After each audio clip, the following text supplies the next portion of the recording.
कक्षा 8 अभ्यास 14A। जीवा और छेदक रेखा में क्या अंतर है, चित्र बनाकर स्पष्ट कीजिए।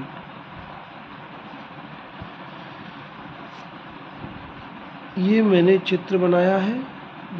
एक वृत्त है जिसका केंद्र O है और इसमें जीवाएं AB, CD और एक छेदक रेखा PS।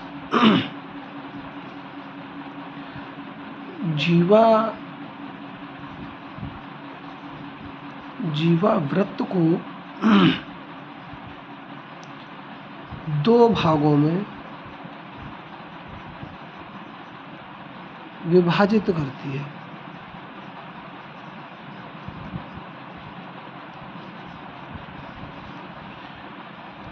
दो भागों में विभाजित करती है। ये जीवा है, AB है, तो एक AB वाला चाप और एक बड़ा AB वाला चाप दो भागों में विभाजित है। यानी लघु वृत्तखंड कहें, दीर्घ वृत्तखंड कहें। दीर्घ मतलब बड़ा वाला वृत्तखंड, वृत्तखंड मतलब वृत्त का बड़ा भाग इस बड़े वाले भाग में विभाजित करती है और इस छोटे वाले भाग में विभाजित करती है।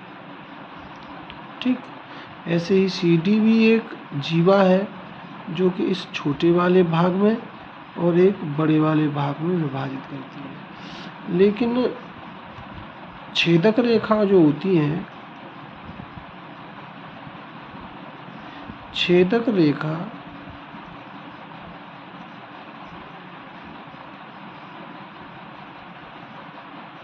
वृत्त को प्रतिच्छेद करती है।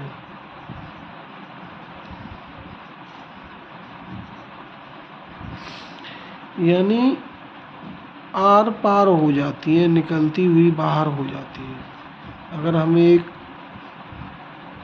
रेखा ऐसी खींचते हैं जो इस वृत्त को काटती हुई बाहर चली जाती है तो वो हमारी छेदक रेखा कहलाती है। यानी जैसा कि नाम है छेदक रेखा, जो छेदती हुई बाहर चली जाए वो हमारी कैसी कहलाती है, छेदक रेखा। यानी प्रतिच्छेद कर रही हो वृत्त को, वो छेदक रेखा कहलाती है। क्वेश्चन नंबर 4 है, 2 सेंटीमीटर त्रिज्या का एक वृत्त खींचिए। इस वृत्त के अभ्यंतर एक बिंदु P लीजिए। ज्ञात कीजिए कि क्या P से होकर जाती हुई कोई ऐसी रेखा खींची जा सकती है जो वृत्त को स्पर्श करे।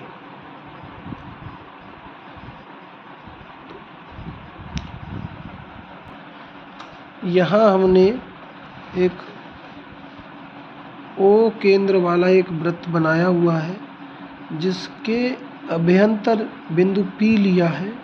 अभ्यंतर का मतलब होता है अंदर, तो जिसका केंद्र O हो और उसी के अंदर वृत्त के अंदर एक बिंदु P है।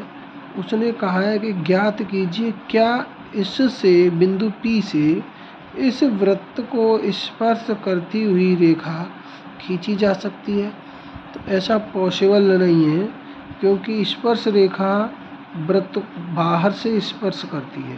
वृत्त को बाहर से स्पर्श, यानी वृत्त की परिधि पर अगर कोई बिंदु होता है तब तो हम उससे स्पर्श रेखा खींच सकते हैं। यदि कोई बिंदु वृत्त की परिधि पर नहीं है, अभ्यंतर है या बाह्य है, तो हम उससे वृत्त की स्पर्श रेखा नहीं खींच सकते हैं। तो यहाँ जो है इस बिंदु P से हम इस वृत्त के स्पर्श रेखा नहीं खींच सकते हैं। या कहें कि अगर बाहर भी दिया होता बिंदु P, अगर बाहर होता तो हम इस बिंदु से डायरेक्ट स्पर्श रेखा नहीं खींच सकते थे। हाँ, इस बिंदु से जाती हुई स्पर्श रेखा खींची जा सकती थी, लेकिन क्यों नहीं खींच सकते?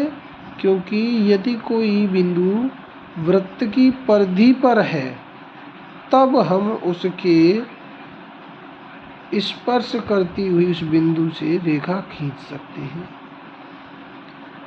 बात करें कि अगर हम इसके यहाँ इस बिंदु से अगर हम एक रेखा इस तरह खींचें तो हम इसके समांतर रेखा खींच सकते हैं, लेकिन इस बिंदु से स्पर्श रेखा नहीं खींच सकते। तो आंसर होगा नहीं। क्यों नहीं? क्योंकि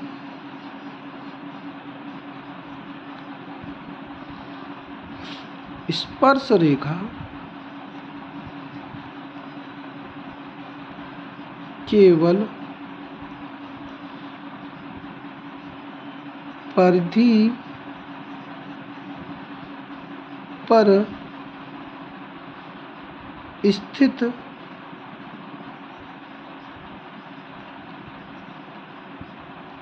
बिंदु से ही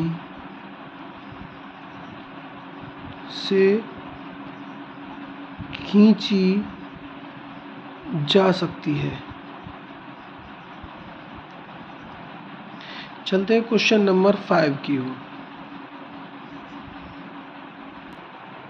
क्वेश्चन नंबर 5 है, क्या व्यास वृत्त की छेदक रेखा होती है?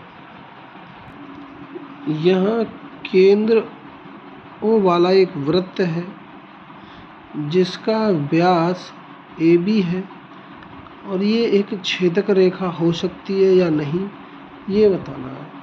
तो हाँ, ये छेदक रेखा हो सकती है। क्यों हो सकती है? कि ये वृत्त को प्रतिच्छेद करती है, और ये रेखा जो है, जो व्यास जो होती है, वो वृत्त की सबसे बड़ी जीवा होती है।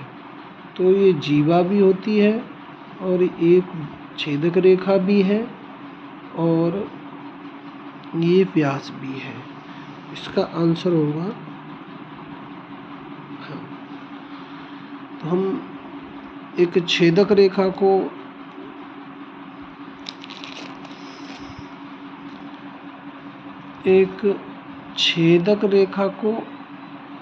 जीवा नहीं कह सकते, लेकिन एक जीवा को छेदक रेखा कह सकते हैं।